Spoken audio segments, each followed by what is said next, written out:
Good afternoon, dear students. Today I have come with my fourth video on this chapter, Money and Banking. And in this video, I am going to make you understand the meaning of central bank and its functions. So firstly, I am going to start with the meaning of central bank. What is central bank? Look, central bank is an apex institution of a country that controls and regulates all the financial institutions.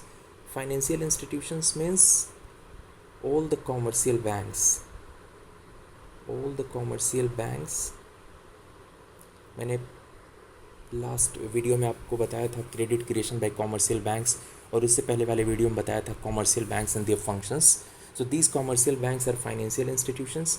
These commercial banks are regulated and controlled by the central bank. मतलब central bank जो country का होता है, central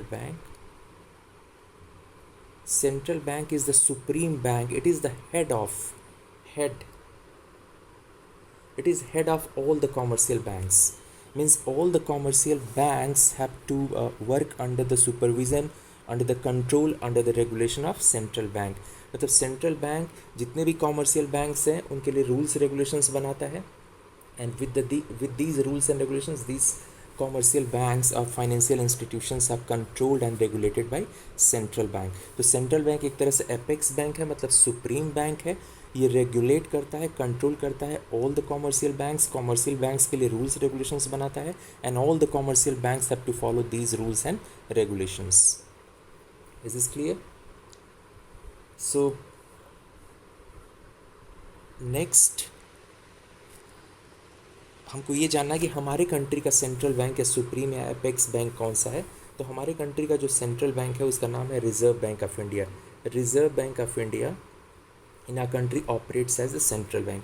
तो हमारे country का central bank कौन है? Reserve bank of India. Reserve bank of India को कब सेटअप करा गया था, कब स्टैब्लिश करा गया था? इट वॉज इस्टेब्लिश्ड ऑन 1 अप्रैल 1935 इन कोलकाता, और at present the headquarters of reserve bank of India is located in Mumbai. मतलब सबसे पहली बार इसको इस्टेब्लिश कब करा गया था? 1 अप्रैल 1935 को. कहाँ सेटअप करा गया था? कोलकाता में. अब इसका हेडक्वार्टर कहाँ पे शिफ्ट कर दिया गया है? मुंबई में.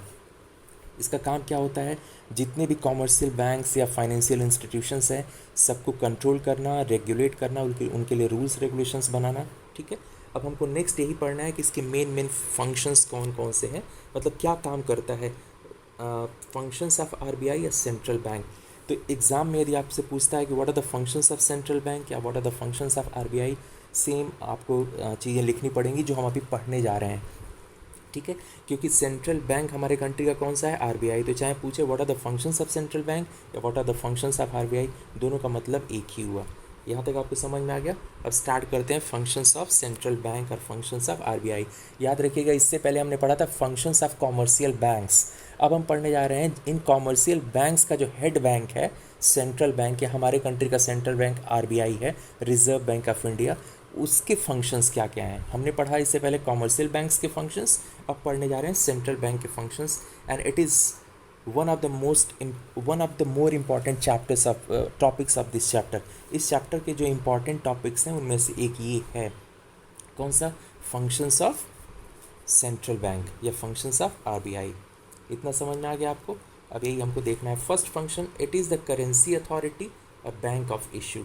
जो सेंट्रल बैंक है हमारे कंट्री का, इट इज़ द, या किसी भी कंट्री का जो सेंट्रल बैंक होता है दैट इज़ करेंसी अथॉरिटी या bank of issue. Currency authority का मतलब क्या होता है? जितनी भी करेंसीज होती हैं किसी भी कंट्री में, जो भी करेंसी होती है उस करेंसी का मतलब मुद्रा, मनी जिस फॉर्म में होती है उसी को करेंसी बोलते हैं. जैसे हमारे कंट्री की करेंसी क्या है? रुपीज़. और रुपी किस फॉर्म में होती है? नोट्स के फॉर्म में, पेपर नोट्स के फॉर्म में, प्लस क्वाइंस. इन्हीं दोनों को एक साथ मिला के हम क्या बोलते हैं? करेंसी. ठीक है. तो all the currencies are issued by central bank. Means central bank is the currency authority, means central bank issues all the currencies in our country. हमारे कंट्री में all the paper notes, all notes except 1 rupee note. 1 रुपये का note जो होता है वो RBI, हमारे जो कंट्री का सेंट्रल बैंक है, वो इशू नहीं करता है. Otherwise, all other paper notes like 5 rupees note, 10 rupees note, 20 rupees note, 50 rupees note, 100 rupees note, 200 rupees note, 500 rupees note, 2000 rupees notes, all these notes are printed and issued by RBI. But 1 rupee notes and all other coins and all the coins and 1 rupee note, these are issued by central government of India. Finance ministry जो central government की होती है, government of India की जो finance ministry है वो issue करती है all the paper notes, sorry, all the coins and 1 rupee note. All other paper notes are issued by reserve bank of India. तो इसीलिए रिजर्व बैंक ऑफ इंडिया को currency authority बोला जाता है. Central bank of a country has the legal right to issue all the currencies. किसी भी country में all the currencies मतलब उस कंट्री की जो भी मुद्रा है जिस भी फॉर्म में है, पेपर नोट्स और क्वाइंस के फॉर्म में, all the paper notes and coins are issued by the central bank. India में पिक्चर थोड़ा सा डिफरेंट है. क्या है? In India RBI has exclusive right to issue all the currencies. हमारी कंट्री में सारी करेंसीज को आरबीआई इशू करता है, कुछ को छोड़ के. किसको छोड़ के? Except 1 rupee notes and all the coins and 1 rupee notes, these are issued by finance ministry of a government of India. Otherwise all other currencies means all other notes are issued by Reserve Bank of India. इसीलिए हम बोल सकते हैं कि Reserve Bank of India is the currency authority, a bank of issue. This is the first function of central bank or RBI in case of India. Banker to government, second function, it is banker to government. Banker का मतलब क्या होता है? Banker मतलब any individual और any institution which provide banking facilities is known as banker. Banker means that one who provides banking facilities. तो banking facilities क्या होती हैं? बैंक जनरली पब्लिक को कौन कौन सी फैसिलिटीज़ प्रोवाइड करते हैं? पहला, डिपॉजिट एक्सेप्ट करते हैं और दूसरा लोन देते हैं. समझ में आया? तो जो फैसिलिटीज़ कॉमर्शियल बैंक्स हमको प्रोवाइड करते हैं, all these facilities are provided by central bank, in case of India RBI. To whom? To government. Is this clear? जो पब्लिक होती है, पब्लिक की डीलिंग आरबीआई के साथ नहीं होती है. न तो public RBI reserve bank of India या किसी कंट्री के सेंट्रल बैंक में अपने डिपॉजिट्स कर सकती है, अपने कैश को न तो डिपॉजिट कर सकते हैं, ना सेंट्रल बैंक या इन केस ऑफ इंडिया आरबीआई से लोन ले सकते हैं. मतलब पब्लिक की डीलिंग आरबीआई या किसी भी कंट्री के सेंट्रल बैंक से नहीं होती है. सेंट्रल बैंक से किसकी डीलिंग होती है? गवर्नमेंट की होती है और साथ ही साथ कॉमर्शियल बैंक्स. ठीक है. So all those facilities which are provided by commercial banks to public, these facilities are provided by central bank to government. That is why these commercial banks are our bankers, means commercial banks are the bankers of public. Likewise central bank is the banker of government. It is banker of government means it provides all the banking facilities to government. तो banking facilities क्या क्या होती हैं? It accepts deposits and grant loans to government. कौन? RBI. RBI government of India की deposits accept करता है, जो हमारे कंट्री का सेंट्रल बैंक है, और गवर्नमेंट ऑफ इंडिया को लोन ग्रांट करता है. It sells and purchases government security on behalf of government. Government of India की जो भी सिक्योरिटीज़ होती हैं उसको पब्लिक को सेल आउट करता है. कौन? आरबीआई. और पब्लिक से परचेज भी करता है आरबीआई. ये दूसरी बैंकिंग फैसिलिटी देता है. कौन? आरबीआई. किसको? गवर्नमेंट को. It acts as financial adviser to government. Financial matters पे यदि कोई एडवाइस चाहिए होता है तो आरबीआई देता है. किसको? गवर्नमेंट को. ठीक वैसे ही जैसे पब्लिक को फाइनेंशियल मैटर्स पे कोई एडवाइस चाहिए होता है तो किसके पास जाता है? अपने बैंक के पास जाता है. या पब्लिक को सिक्योरिटीज़ अपनी सेल आउट करनी होती है, यदि पब्लिक के पास कोई सिक्योरिटी है और उसको सेल आउट करना है तो किसके पास जाएंगे? कॉमर्शियल बैंक्स के पास जाएंगे. या कुछ सिक्योरिटी परचेज़ करना है तो कॉमर्शियल बैंक से जाके सिक्योरिटी परचेज़ करते हैं. ठीक वैसे ही ये सारी फैसिलिटीज़ जो हमको कॉमर्शियल बैंक देते हैं, क्या क्या देते हैं? वो डिपॉजिट्स एक्सेप्ट करते हैं, लोन ग्रांट करते हैं. तो वैसे ही आरबीआई गवर्नमेंट के डिपॉजिट्स एक्सेप्ट करता है, गवर्नमेंट को लोन देता है. पब्लिक के लिए कॉमर्शियल बैंक सिक्योरिटी सेल और परचेज़ करते हैं, तो गवर्नमेंट के लिए सिक्योरिटी सेल और परचेज़ कौन करता है? आरबीआई. और पब्लिक को फाइनेंशियल मैटर्स पे एडवाइस कौन देते हैं? Commercial bank. ठीक वैसे ही गवर्नमेंट को फाइनेंशियल मैटर्स पे एडवाइस कौन देता है? It is provided by central bank, which is RBI in case of our country. So this is the second function. Third function, bankers bank. Banker का मतलब all the commercial banks, मतलब banker मतलब all those institutions or individuals which provide banking facilities. So which institutions provide banking facilities to public? Commercial bank. तो commercial bank public के लिए क्या होगी? banker. ठीक है, बैंकर. तो यहाँ पे क्या लिखा है? Banker bank. मतलब बैंकर मतलब बैंक, कॉमर्शियल बैंक. और कॉमर्शियल बैंक का बैंक कौन होता है? आरबीआई.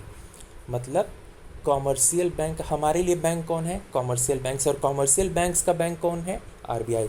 तो RBI is the banker's bank, means RBI is bank of all commercial banks.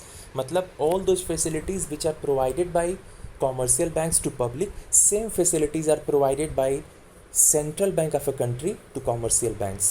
मतलब central bank of a country commercial banks को बैंकिंग फैसिलिटीज़ प्रोवाइड करता है. और किसको प्रोवाइड करता है? गवर्नमेंट को.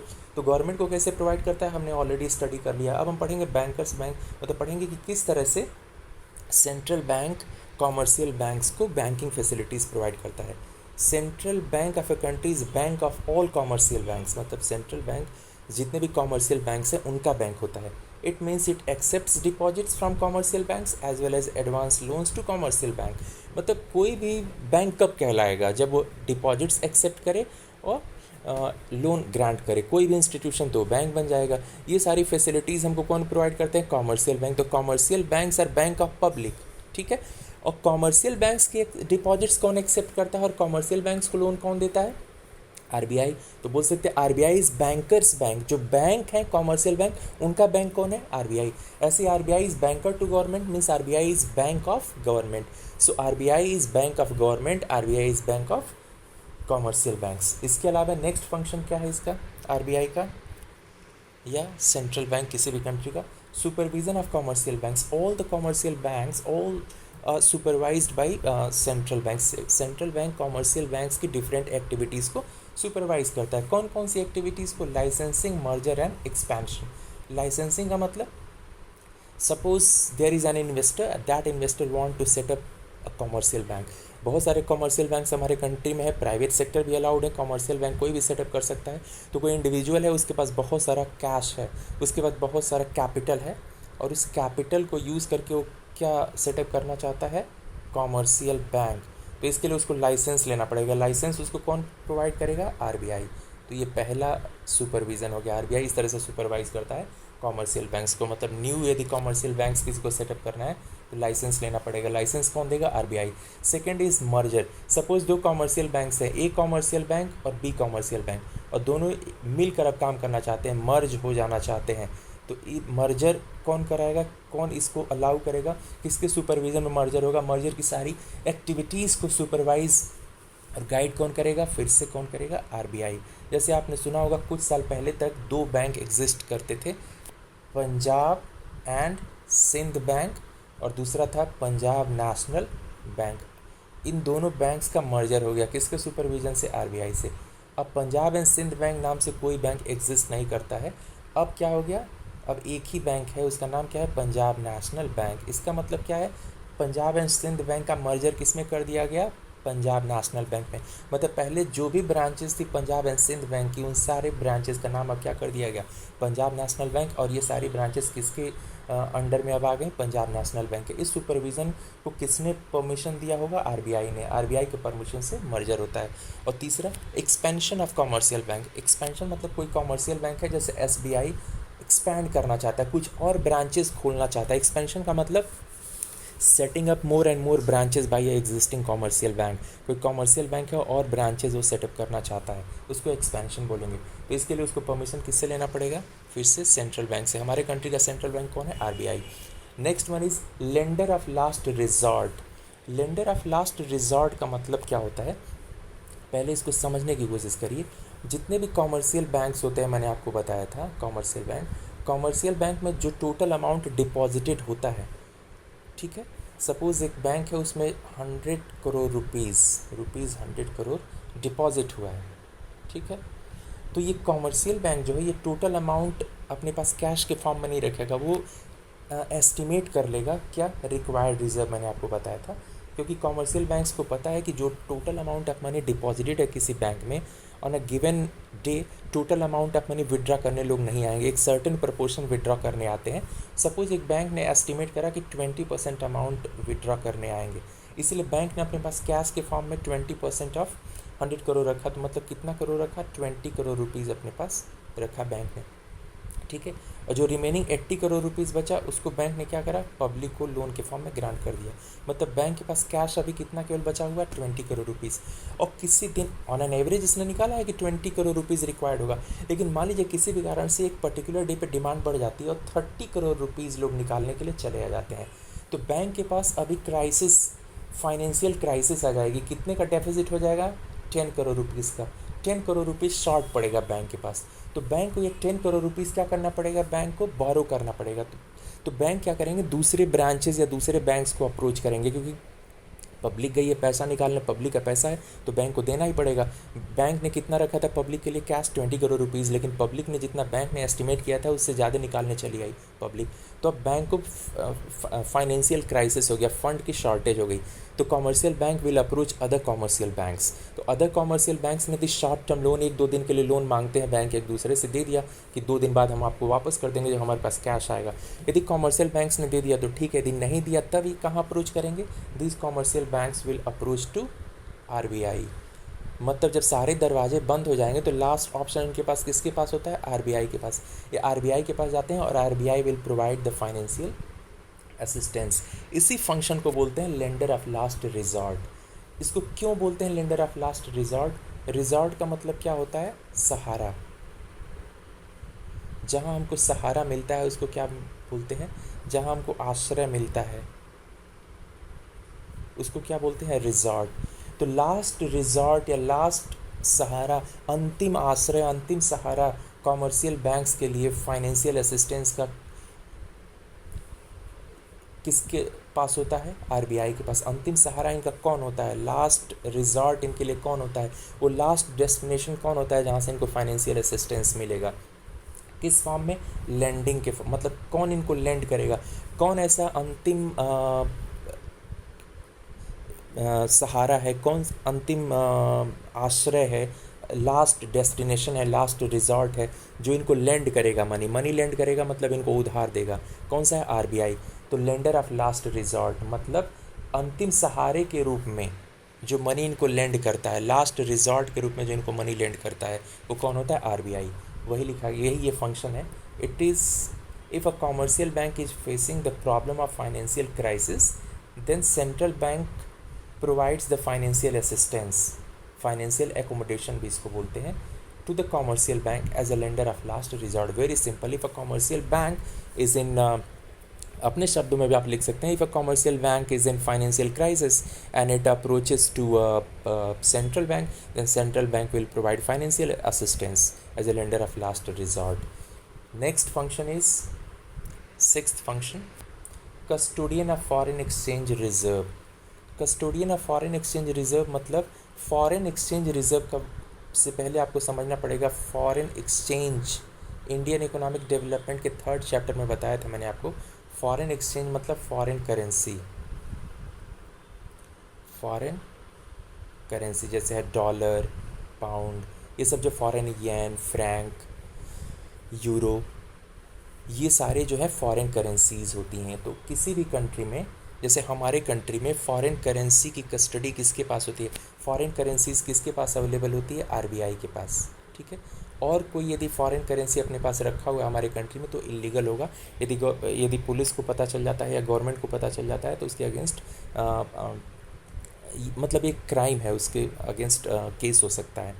तो RBI के पास फॉरेन करेंसी कहाँ से आती है, जब हमारे कंट्री में कोई फॉरेन इंडिविजुअल आता है या हमारे कंट्री के लोग जब फॉरेन करेंसी अर्न करते हैं, जैसे डॉलर हमने अर्न करा, कैसे, मान लीजिए हमने गुड्स का एक्सपोर्ट करा, गुड्स अमेरिका को बेचा, तो अमेरिका पेमेंट मुझे किस फॉर्म में करेगा, मुझे मिलेगा डॉलर। तो इंडिया में डॉलर का कोई यूज़ है नहीं, तो ये डॉलर मैं लेकर कहाँ पे चला जाऊँगा, RBI के पास, और RBI डॉलर परचेज़ कर लेगा और मुझे RBI क्या प्रोवाइड कर देगा, रुपीज़ जो इंडिया की करेंसी है, और फिर रुपी मैं यूज़ करूँगा। तो RBI के पास किस स्टॉक होता है, फॉरेन करेंसी का, फॉरेन करेंसी मैं डॉलर के फॉर्म में मान लेता हूँ। अब क्या होता है कि मान लीजिए आप फॉरेन कंट्री में जा रहे हैं, अमेरिका में जा रहे हैं, तो आपको क्या रिक्वायर्ड होगा, डॉलर, लेकिन आपके पास क्या रहेगा, रुपीज़। तो अपना रुपीज़ लेके आप किसके पास जाएंगे, आरबीआई के पास, और क्या परचेज़ कर लेंगे, डॉलर। और डॉलर लेके आप कहाँ चले जाएंगे, यूएसए मान लीजिए आपको जाना है तो चले जाएंगे। इस तरह से आरबीआई के पास होता है stock of foreign currency and it sells and purchases this foreign currency to the eligible people, मतलब जो एलिजिबल है। मतलब यदि मान लीजिए आरबीआई है, हमारे कंट्री में है ही, आरबीआई के पास फॉरेन करेंसीज का स्टॉक है। सपोज़ यूएसए से कोई गुड हमको परचेज़ करनी है, तो यूएसए पेमेंट किस फॉर्म में लेगा, डॉलर के फॉर्म में। लेकिन मेरे पास क्या होगा, रुपीज़। तो रुपीज़ लेके मैं किसके पास चला जाऊँगा, आरबीआई के पास। आरबीआई से क्या परचेज करूँगा, डॉलर। और डॉलर का पेमेंट करके यूएसए से क्या परचेज़ कर लूँगा, कोई भी गुड या सर्विस मुझे परचेज़ करना है। तो यदि फॉरेन करेंसी की रिक्वायरमेंट है हमको, तो कहाँ से परचेज़ करेंगे, आरबीआई के पास। और कहीं से भी फॉरेन करेंसी हमारे पास अर्न हुई तो हमें अपने पास नहीं रखना है, हमको तुरंत सेल आउट किसको कर देना है, आरबीआई को। तो इस तरह से फॉरेन करेंसी की कस्टडी, फॉरेन करेंसी का स्टॉक कौन मेंटेन करता है, RBI. Only central bank maintains the stock of foreign currency to promote the international trade. अब फॉरेन करेंसी क्यों चाहिए, इंटरनेशनल ट्रेड के लिए चाहिए होती है। मतलब यदि कुछ हमको इंपोर्ट करना है, तो क्या चाहिए, फॉरेन करेंसी चाहिए। और कुछ हमने एक्सपोर्ट करा है, तो हमको क्या मिलेगी, फॉरेन करेंसी। तो इस फॉरेन करेंसी को हम किसके पास लेकर चले जाएंगे, आरबीआई के पास। मतलब मान लीजिए ए इंडिविजुअल है, उसने कुछ एक्सपोर्ट किया, उसको फॉरेन करेंसी मिली, उसने आरबीआई को दे दिया। और बी इंडिविजुअल को इंपोर्ट करना है, तो बी इंडिविजुअल आरबीआई के पास जाएगा और उसे क्या परचेज़ करेगा, फॉरेन करेंसी, और उसे कर लेगा इंपोर्ट। तो इस तरह से इंटरनेशनल ट्रेड चलता रहता है। ठीक है, एक बार फिर से इसको समझ लीजिए। आरबीआई है, आरबीआई के पास किसका स्टॉक है, फॉरेन करेंसी का। कैसे आया, सपोज ए इंडिविजुअल है, ए इंडिविजुअल ने यूएसए को क्या किया, एक्सपोर्ट, तो उसको क्या मिला, डॉलर। तो डॉलर उसने किसको बेच दिया, आरबीआई को। तो आरबीआई के पास आ गया डॉलर। अब बी इंडिविजुअल को क्या करना है, इंपोर्ट करना है। इंपोर्ट करने के लिए क्या रिक्वायर्ड है, डॉलर। तो डॉलर क्या करेगा, ये परचेज़ कर लेगा आरबीआई से और इसे पे कर देगा फॉरेन कंट्री को, और इस तरह से ये इंपोर्ट कर लेगा। तो इस तरह से इंटरनेशनल ट्रेड को प्रमोट करने के लिए फॉरेन करेंसी का स्टॉक कौन मेंटेन करता है, सेंट्रल बैंक। लास्ट और most important function of central bank, control of money supply. ठीक है, मनी सप्लाई का मतलब होता है क्रेडिट, क्रेडिट का मतलब क्या होता है, लोन। ठीक है, और लोन के द्वारा ही मनी सप्लाई करी जाती है। आप पूछेंगे कैसे, मान लीजिए कोई कॉमर्शियल बैंक है, कॉमर्शियल बैंक, तो आरबीआई ने क्या करा, इसे समझते हैं। जैसा कि हमको पता है कि RBI, all the paper notes are except 1 rupee note are printed by RBI. तो आरबीआई ने मनी को प्रिंट करा, किसको, नोट्स को। तो इस नोट्स को किसको दे देगा, कॉमर्शियल बैंक्स, मतलब कॉमर्शियल बैंक्स बोरो कर लेंगे। मतलब इन नोट्स की इकॉनमी में सप्लाई कैसे होगी, आरबीआई कॉमर्शियल बैंक्स को दे देगा उधार के फॉर्म में, लेंड कर देगा। और कॉमर्शियल बैंक से कौन ले लेंगे, पब्लिक। तो इस तरह से पेपर नोट्स आ गए पब्लिक के पास। तो मनी की सप्लाई हो गई किसके पास, पब्लिक के पास। किसके थ्रू हुई, कॉमर्शियल बैंक्स के थ्रू। कॉमर्शियल बैंक्स को किसने दिया, आरबीआई ने। अब पब्लिक के पास जो सप्लाई हो रही है वो किस फॉर्म में हो रही है, लोन। पब्लिक लोन लेगी ना, किससे, कॉमर्शियल बैंक से। मतलब आरबीआई लोन देगा कॉमर्शियल बैंक्स को, और कॉमर्शियल बैंक्स लोन किसको दे देंगे, पब्लिक को। तो इस तरह से money supply from RBI to commercial banks, from commercial banks to कहाँ हो गई, पब्लिक। और किस फॉर्म में हो रही है, यहाँ आरबीआई कॉमर्शियल बैंक्स को भी लोन दे रहा है और कॉमर्शियल बैंक्स पब्लिक को, तो लोन के फॉर्म में।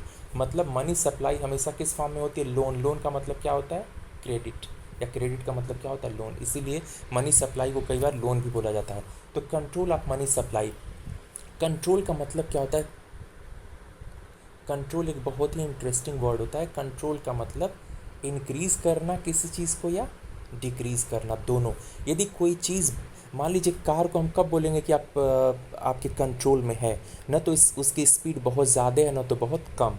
मतलब कंट्रोल में कब बोलेंगे, यदि स्पीड बहुत कम है तो स्पीड हम थोड़ी बढ़ा देंगे, और स्पीड बहुत ज़्यादा है तो स्पीड थोड़ी कम कर देंगे। समझ में आ रहा है आपको। तो कंट्रोल का मतलब क्या होता है, किसी चीज़ को ना तो बहुत ज़्यादा बढ़ने देना, या कोई चीज़ बहुत ज़्यादा है तो उसे थोड़ा कम करना, और कोई चीज़ बहुत कम है तो उसे थोड़ा इंक्रीज़ करना। तो कंट्रोल का मतलब क्या होता है, कंट्रोल यदि किसी चीज़ को करना है तो दोनों चीज़ आपको करना होता है, इंक्रीज़ भी करना पड़ सकता है या डिक्रीज़। तो कंट्रोल का मतलब इंक्रीज़ और डिक्रीज़ इन एनीथिंग। जब किसी चीज़ को बढ़ा देंगे रिक्वायरमेंट के अनुसार, या घटा रहे हैं आप, मतलब आप उस चीज़ को कंट्रोल कर रहे हैं। ठीक है, अब आरबीआई कंट्रोल करता है किसको? मनी को। तो सबसे पहले हम ये समझेंगे कि मनी सप्लाई को कंट्रोल करना क्यों ज़रूरी है। इसलिए ज़रूरी है कि इकॉनमी में दो प्रॉब्लम्स आ जाती है। पहली प्रॉब्लम कौन आती है? इन्फ्लेशन। समझ लेते हैं इन्फ्लेशन का मतलब। इन्फ्लेशन का मतलब होता है महंगाई। महंगाई का मतलब यदि प्राइसेस बहुत चीज़ों की बढ़ जा रही हैं तो इसे क्या बोलेंगे? इन्फ्लेशन। यदि प्राइसेस बढ़ जाएंगी तो इकॉनमी में इकोनॉमिक क्राइसिस की प्रॉब्लम आ जाएगी, पूरी इकॉनमी कोलैप्स कर जाएगी यदि इन्फ्लेशन को रोका नहीं गया। तो इन्फ्लेशन एक प्रॉब्लम है। आप कहेंगे इसे प्रॉब्लम कैसे आएगी? यदि प्राइसेस बढ़ रही हैं तो प्रोड्यूसर्स के लिए तो बहुत अच्छी बात है। ये आपकी बात सही है। If prices are increasing rapidly it is known as inflation and it is good for the producers. लेकिन कंज्यूमर्स क्या करेंगे? यदि प्राइसेस बढ़ रहे हैं तो कंज्यूमर्स गुड्स की क्या करेंगे? डिमांड कम कर देंगे। गुड्स की डिमांड यदि कम हो जाएगा तो प्रोड्यूसर्स के जो प्रोडक्ट्स हैं वो बिकेंगे नहीं। तो नेक्स्ट फाइनेंशियल ईयर में प्रोड्यूसर्स क्या करेंगे? प्रोडक्शन को क्या करेंगे? इंक्रीज करेंगे कि डिक्रीज कर देंगे? प्रोडक्शन डिक्रीज कर देंगे। प्रोडक्शन डिक्रीज करेंगे तो कंट्री का जीडीपी क्या हो जाएगा? GDP decrease. जीडीपी डिक्रीज मतलब नेशनल इनकम क्या हो जाएगी? कंट्री की डिक्रीज। और इस तरह से इकोनॉमिक डेवलपमेंट कंट्री का कम हो जाएगा। तो इसीलिए इन्फ्लेशन को कंट्रोल करना बहुत ही ज़रूरी होता है। और दूसरी प्रॉब्लम कौन सी होती है? डिफ्लेशन की प्रॉब्लम। दूसरी प्रॉब्लम होती है इकोनॉमी में डिफ्लेशन। डिफ्लेशन की प्रॉब्लम क्या होती है? इन्फ्लेशन की उल्टा। If prices are decreasing rapidly तो इस प्रॉब्लम को बोलेंगे डिफ्लेशन। तो इससे क्या प्रॉब्लम आएगी? आपके मन में प्रश्न हो सकता है कि यदि डिफ्लेशन है तो इससे कौन सी प्रॉब्लम हो जाएगी? यदि कंट्री में डिफ्लेशन की प्रॉब्लम आ गई है, मतलब प्राइसेस रैपिडली डिक्रीज़ हो रहे हैं, तो प्रोड्यूसर्स के प्रॉफिट क्या होंगे? डिक्रीज़ हो जाएंगे। तो प्रोडक्शन क्या करेंगे? वो डिक्रीज़ कर देंगे। तो इससे जीडीपी क्या हो जाएगा? डिक्रीज़। इससे नेशनल इनकम अल्टीमेटली क्या हो जाएगी? डिक्रीज़। और इकोनॉमिक डेवलपमेंट कम हो जाएगा। तो इस तरह से हमको समझ में आ गया कि दोनों प्रॉब्लमेटिक हैं। इन्फ्लेशन हो या डिफ्लेशन, दोनों केस में क्या होता है? अल्टीमेटली इकोनॉमिक डेवलपमेंट कम हो जाता है। तो इन्फ्लेशन और डिफ्लेशन को कम करने के लिए, इन्फ्लेशन और डिफ्लेशन की प्रॉब्लम को सॉल्व करने के लिए मनी सप्लाई को कंट्रोल करता है आरबीआई। क्यों मनी सप्लाई को कंट्रोल करके आरबीआई इन्फ्लेशन और डिफ्लेशन की प्रॉब्लम को सॉल्व करता है? Why? Because money supply is responsible for these two problems. कैसे? इन्फ्लेशन। इन्फ्लेशन यदि है कंट्री में, इसका मतलब प्राइसेस क्या है? Very high. प्राइसेस कब बढ़ती हैं? जब डिमांड गुड्स की ज़्यादा होती है या डिमांड कम होती है, तब प्राइसेस क्यों बहुत ज़्यादा होती हैं? जब प्रोडक्ट्स की प्राइसेस कब बढ़ती हैं? अब जब डिमांड बहुत ज़्यादा होती है, जब डिमांड किसी भी प्रोडक्ट की ज़्यादा होगी तो प्राइसेस बढ़ जाएंगे। जैसे आप देखते होंगे फेस्टिव सीज़न में जो डिफरेंट आइटम्स हैं उनका प्राइस बढ़ जाता है, या विंटर के सीज़न में वुलन क्लॉथ की डिमांड बढ़ने के कारण उनके प्राइसेस बढ़ जाते हैं। फेस्टिव सीज़न में गुड्स की डिमांड बढ़ने के कारण उनके प्राइसेस बढ़ जाते हैं। या आप देखे होंगे जो समर सीज़न है उसमें टी शर्ट की डिमांड बढ़ने के कारण उसका प्राइस बढ़ जाता है। ठीक है। डिमांड क्यों बढ़ता है इकॉनमी में गुड्स एंड सर्विसेज का? यदि मनी ज़्यादा है, यदि मनी सप्लाई ज़्यादा है, मतलब लोगों के हाथ में, यदि इकॉनमी में there is over money supply, if money supply is very high, it means demand, people will purchase more and more goods and services, means demand will increase, so prices will increase, so there will be inflation। तो इसका मतलब inflation है, मतलब prices ज़्यादा है, मतलब demand ज़्यादा है, इसका मतलब मनी सप्लाई ज़्यादा है। तो यदि इन्फ्लेशन की प्रॉब्लम है तो मनी सप्लाई को हमको क्या करना पड़ेगा? डिक्रीज़ करना पड़ेगा। ठीक है। और मनी सप्लाई को डिक्रीज़ करना मतलब मनी सप्लाई को क्या करना? कंट्रोल करना। तो इन्फ्लेशन की प्रॉब्लम का सोल्यूशन क्या होता है? Decrease in money supply. क्योंकि इन्फ्लेशन के पीछे जो कारण होता है वो क्या होता है? Excessive money supply. और दूसरा डिफ्लेशन की प्रॉब्लम। डिफ्लेशन में क्या होता है? If deflation means prices are very low. Prices low है, इसका मतलब क्यों प्राइसेस लो होती हैं? जब डिमांड लो होता है। जैसे विंटर के सीज़न में टी शर्ट की डिमांड कम होती है, इसीलिए टी शर्ट आपको सस्ते मिलेंगे। ऐसे ही आप यदि समर सीज़न में जाएँ वुलन गारमेंट्स परचेज़ करें तो वुलन गारमेंट की डिमांड समर में जल्दी नहीं होती है। डिमांड कम होने के कारण आपको वुलन गारमेंट्स समर सीज़न में सस्ते मिलते हैं। तो जब डिमांड कम होती है तो प्राइसेस कम होती है। डिमांड कब कम होती है? जब money supply is very low. यदि मनी सप्लाई इकॉनमी में बहुत कम हुई है तो डिमांड कम है तो प्राइसेस कम होंगी, तो डिफ्लेशन होगा। तो डिफ्लेशन की प्रॉब्लम सॉल्व करने का क्या मेथड हो सकता है? RBI should increase the money supply, यदि मनी सप्लाई इंक्रीज होगी तो डिमांड अपने आप इंक्रीज हो जाएगी, इससे प्राइसेस अपने आप बढ़ेंगे, प्रोड्यूसर्स के प्रॉफिट बढ़ जाएंगे और डिफ्लेशन की प्रॉब्लम दूर हो जाएगी। प्राइसेस बढ़ने के कारण क्या हो जाएंगे, मनी सप्लाई बढ़ेगी, डिमांड बढ़ जाएगा, प्राइसेस बढ़ जाएंगी और इस तरह से डिफ्लेशन की प्रॉब्लम सॉल्व हो जाएगी। तो इन्फ्लेशन की प्रॉब्लम को सॉल्व करने के लिए क्या करना होता है आरबीआई को, इन्फ्लेशन में आरबीआई को क्या करना होता है, मनी सप्लाई को डिक्रीज़ करना होता है, और डिफ्लेशन में आरबीआई को क्या करना पड़ता है, मनी सप्लाई को इंक्रीज़, और डिक्रीज़ और इंक्रीज़ करना मनी सप्लाई को क्या बोलते हैं, कंट्रोल ऑफ मनी सप्लाई। तब आपको समझ में आ गया होगा कि आरबीआई को मनी सप्लाई को क्यों कंट्रोल करना पड़ता है, to solve the problem of inflation and depression. Deflation को डिप्रेशन भी बोलते हैं। To solve the problems of inflation and depression, RBI decreases or increases the money supply in the economy with the help of various instruments of money supply. RBI decreases और है मतलब inflation की problem को दूर करने के लिए RBI को मनी सप्लाई को डिक्रीज़ करना होता है इन्फ्लेशन को सॉल्व करने के लिए, और डिप्रेशन या डिफ्लेशन की प्रॉब्लम को सॉल्व करने के लिए मनी सप्लाई को इंक्रीज़ करना होता है। तो आप डिप्रेशन के जगह पे इन्फ्लेशन भी यूज़ कर सकते, डिफ्लेशन भी यूज़ कर सकते हैं। ठीक, so these are the functions of central bank. अब एक और इम्पॉर्टेंट फैक्ट मैं आपको बताना चाहता हूँ।